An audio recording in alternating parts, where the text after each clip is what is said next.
నందీశ్వరుడి ప్రత్యేకత. శివాలయంలోకి అడుగుపెట్టగానే పరమేశ్వరుని కంటే ముందుగా నందిని దర్శించుకుంటాం. కొందరు నంది 2 కొమ్ముల మధ్య నుంచి పరమేశ్వరుని చూస్తే, మరికొందరు ఆయన చెవిలో తమ అభీష్టాలని చెప్పుకొంటారు. నంది పరమేశ్వరునికి ద్వారపాలకుడు కాబట్టే ఆయనకి అంత ప్రాముఖ్యత కాదంటోంది ఆయన చరిత్ర. అసలు నందీశ్వరుడికి అంత ప్రాముఖ్యత ఎందుకు వచ్చిందో ఇప్పుడు తెలుసుకుందాం. పూర్వం శిలాదుడనే ఋషి ఉండేవారు.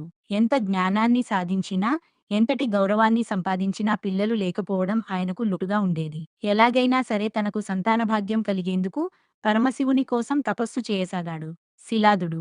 ఏళ్ళు ఊళ్ళు గడిచిపోయాయి. ఎండావాన వచ్చిపోయాయి కానీ శిలాదుని తపస్సు ఆగలేదు. అతని ఒంటి నిండా చెదలు పట్టినా సరే నిష్ఠ తగ్గలేదు.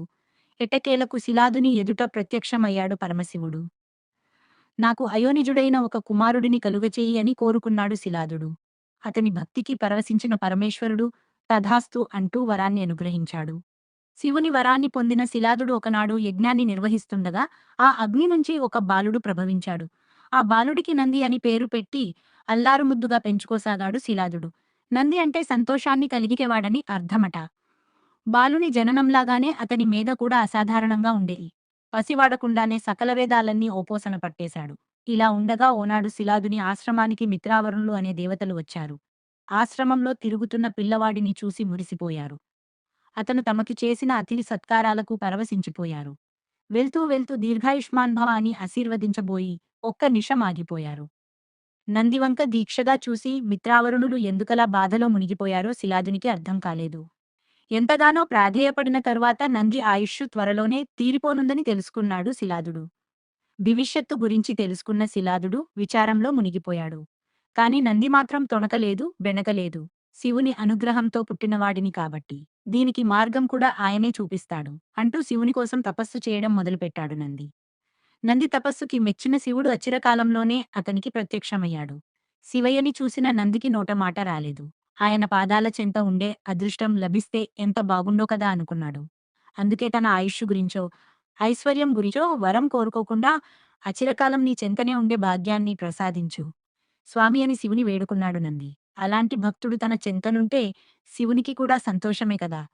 అందుకే నందిని వృషభ రూపంలో తన వాహనంగా ఉండిపొమ్మంటూ అనుగ్రహించాడు. ఆనాటి నుంచి శివుని ద్వారపాలకునిగా ఆయనను కాచుకుని ఉంటూ, ఆయన ప్రమదగణాలలో ముఖ్యునిగా కైలాసానికి రక్షణను అందిస్తూ, తన జీవితాన్ని ధన్యం చేసుకున్నాడు నంది. శివునికి సంబంధించిన చాలా గాథలలో నంది ప్రసక్తి ఉంటుంది. వాటిలో శివుని పట్ల నందికి ఉన్న స్వామి భక్తి, దీక్ష కనిపిస్తూ ఉంటాయి. క్షీరసాగర మథనంలో హాలాహలం అనే విషం వెలువడినప్పుడు, దాని నుంచి లోకాలను కాపాడేందుకు శివుడు ఆ విషాన్ని మింగి గరళకంఠునిగా మారాడు. ఆ సమయంలో కొద్దిపాటి విషం కిందకి ఒలికిందట.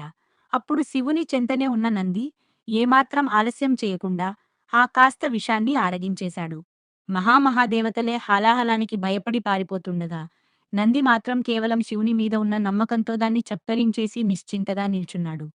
నంది వెనుక ఇంత చరిత్ర ఉంది కాబట్టే ఆయనను శివునికి సేవకునిగానే కాకుండా ముఖ్య భక్తునిగా కూడా భావిస్తారు పెద్దలు. శివుడు ఉన్నంత కాలము ఆయన భక్తుడన బసవన్నకి కూడా ఏ లోటు ఉండదు.